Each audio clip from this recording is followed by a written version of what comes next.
অসংখ্য মানুষ কনফারেন্সে এসেছেন, দিনের পর দিন সপ্তাহের পর সপ্তাহ আলোচনা হয়েছে এবং বিভিন্ন জায়গায় জায়গায় পর্যন্ত আলোচনা হয়েছে একমত করবার জন্য। এবং আপনারা জানেন যে আমেরিকার স্বাধীনতার ঘোষণাপত্র একজন সিগনেচারি সে যুদ্ধে চলে গেছে বলে সে পরে যুদ্ধের পরে এসে সাইন করেছেন। ফার্ক গেরিলারা যারা ছিলেন সাউথ আমেরিকার, তারা 4 থেকে 6 বছর টানা কিউবাতে, নরওয়েতে লম্বা আলোচনা করেছে নেগোসিয়েশনের জন্য, কনসেনসাসের জন্য। একটা জিনিস আমার খুব গত কয়েকদিন থেকে, পার্টিকুলারলি ওই যে জাভেদের মতো আমার ডিপার্টমেন্টের বড় ভাই সালাউদ্দিন ভাই এবং যে ধরনের মেধাবী রাজনীতিবিদদেরকে আমরা খুব সম্মান করি বাংলাদেশে, যেরকম রাজনীতিবিদদেরকে আমরা খুব ফ্রন্টে দেখতে চাই, কিন্তু তাদের কাছ থেকে আমাদের প্রত্যাশার যে পারদ তৈরি হয়েছে সেটা বারবার কেন যেন হোঁচট খাচ্ছে। এবং কেন যেন মনে হচ্ছে সেই উইলিয়াম জেফারসনের কথা, সেই জেফারসনিয়ান ফিলসফিতে একটা কথা বলা ছিল যে you run the government for as if you prepare for yourself as a perpetual opposition, যে তুমি সরকারটা এমন ভাবে সাজাও যেন তোমাকে প্রতিদিন বিরোধী দলের মতো করে বাঁচতে হয়। ঠিক সেইভাবে একটা রূপকথার গল্প পড়েছিলাম বেশ আগে, সেখানে রাজা হবার শর্ত ছিল 10 বছর মেয়াদের সকল সুবিধা পাবে, কিন্তু মেয়াদ শেষ হয়ে গেলে পরে তাকে নির্বাসনে যেতে হবে। এবং এই জন্য যেটা হতো যে ওই রাজ্যে কেউ রাজা হইতে চাইতো না, কারণ তাকে একটা নোম্যান্স আইল্যান্ডে ওই নেপোলিয়নের মতো জীবনের শেষ দিনগুলো ওখানে কাটানোর জন্য পাঠিয়ে দেওয়া হতো। তো একবার রাজার পদ খালি হয়েছে। পদ খালি হওয়ার পরে যেটা আগের দিনে আপনার মনে আছে যে বাজারে বাজারে গিয়ে ঢোল পিটিয়ে অ্যালার্ন করা হতো এবং লম্বা করে চামড়ার টানায় দেওয়া হইতো যে রাজার পদ খালি হয়েছে,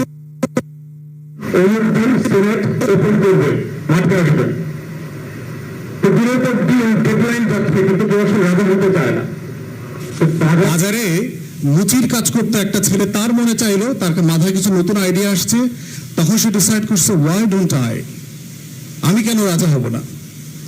তিনি আসলে রিস্ক নিয়ে রাজা হয়ে গেলেন এবং রাজা হওয়ার পরে তিনি প্রথম যে প্রকল্পটা হাতে নিয়েছেন, 10 বছর পরে তাকে যেই আপনার আইল্যান্ডে নির্বাসনে পাঠানো হবে, ওই আইল্যান্ডটাকে রাজপ্রাসাদ বানানোর জন্য, কারণ সে জানে 10 বছর পর আমাকে ওখানে গিয়ে থাকতে হবে। And he had done so meticulously for the next 10 years. তার প্রতি বছরের বাজেটের সিংহভাগ খরচ করত তার ওই বনবাসে থাকবার জন্য। তাহলে প্রশ্ন হচ্ছে, আমরা যারা গত 16 বছর এই ফ্যাসিবাদ বিরোধী আন্দোলন করেছি, বিরোধী শিবিরে থাকা অবস্থায় প্রত্যেক দিন যেই বাংলাদেশটাকে আমরা শয়ন স্বপনে বানাবার জন্য আকাঙ্ক্ষা করেছি, আজকে সেই দিনটা আমার হাতে আসবার পরে কেন আমি আর সেই স্বপ্নের কথাটা ভুলে গেলাম। আজকে তো আমাকে বিহেভ করবার দরকার ছিল সেই জেফারসনিয়ান ফিলসফির মতো করে, যে আমি সেই বাংলাদেশটাকে এমন ভাবে গড়ব যেন আমি বিরোধী দলে আসলে সবচেয়ে শান্তিতে থাকতে পারি। যেই আমি প্রত্যেকটা দিন নির্বাচনের জন্য আলাপ তুলেছি, যেই আমরা প্রত্যেক দিন দুদকের আলাপ তুলেছি, নির্বাচন করে মাধ্যমে সরকারি অ্যাপয়েন্টমেন্ট কমিশনের লুটতরাজের আলাপ তুলেছি, আজকে যখন প্রয়োজন আসছে সেই দিনটাকে আমার মতো করে বাগানটা সাজানোর, সেই দিন আমি কেন আমার মতো সে আকাঙ্ক্ষার কথাটা বারবার বলছি না।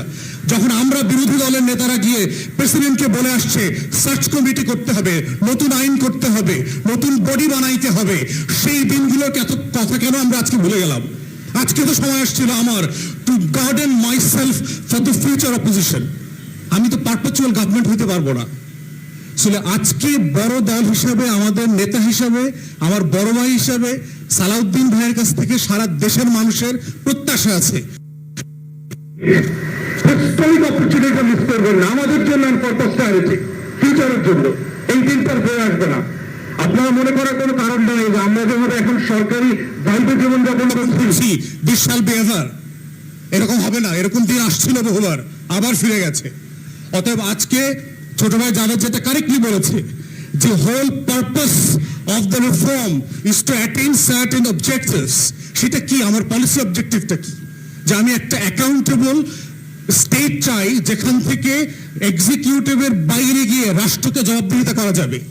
সেটা কাদের মাধ্যমে হবে? নির্বাচন কমিশন, দুদক, পিএসসি, তথ্য কমিশন, মানবাধিকার কমিশন, এই প্রত্যেকটা কমিশনকে তো ওভারহলিং করতে হবে টু দ্য এক্সটেন্ট যে বিরোধী দল যেন তার দিকে তাকাইলে ওই আয়নাতে সে নিজেকে দেখতে পায়। Yes, this is my commission. Otherwise আমি এই আলোচনাতে আমি কি করবো, আমি কি পলিসি অবজেক্টিভ অ্যাচিভ করবো? ইন্টারজেক্ট করি, এই আলোচনাটা আমরা আপনার সেন্টিমেন্টটা বোঝা গেল, এই আলোচনাটা এই কমিশনগুলো নিয়ে আপনার আলোচনাগুলোর সেন্টিমেন্ট আমি শেষ করে ফেলবো স্যার, আমি এক মিনিটে শেষ করে ফেলবো। মানে সেকেন্ড চেম্বারের ব্যাপারে কথা বলে ফেলছি একই রকম যে পলিসি অবজেক্টিভটা কি আমার এখানে। আমার পলিসি অবজেক্টিভ হচ্ছে আমি একটা চেক অ্যান্ড ব্যালেন্স তৈরি করতে চাই, কিন্তু আমি এমন একটা সেকেন্ড চেম্বার করতে চাচ্ছি যে সেকেন্ড চেম্বারটা হবে ফার্মের মুরগিটাকে গলা কাটার পরে মেশিন দিয়ে বের করে নিয়ে আসার পরে যে অবস্থাটা হয়, সেটা কিছু থাকবে না।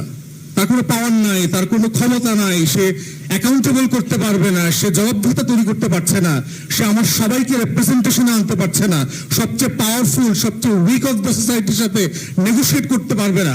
এইরকম অবস্থা তৈরি করতে না পারলে তো আমরা আবার সে আগের জমানায় চলে যাব। তাহলে এই হিস্টোরিক অপরচুনিটিতে আমাদেরকে যে পলিসি অবজেক্টিভের জন্য আমরা 16 বছর লড়াই করেছি, আমরা দেখতে চাই দেশের সবচেয়ে বড় দল এবং সালাউদ্দিন ভাইয়ের মতো সবচেয়ে গুরুত্বপূর্ণ মেধাবী নেতারা এই জায়গাতে আমাদের সবাইকে নেতৃত্ব দেবেন, আমাদেরকে এগিয়ে নিয়ে যাবেন। যেই স্বপ্নের জন্য আমরা সবাই লড়াই করেছি, ওই 10 বছর পরের নির্বাচনের বাগানটাতে যেন আমরা সবাই বিরোধী দল আকারে আবার শান্তিতে থাকতে পারি, এই হিস্টোরিক জায়গাটা যেন আমরা এবার মিস না করি, for God's sake. Thank you.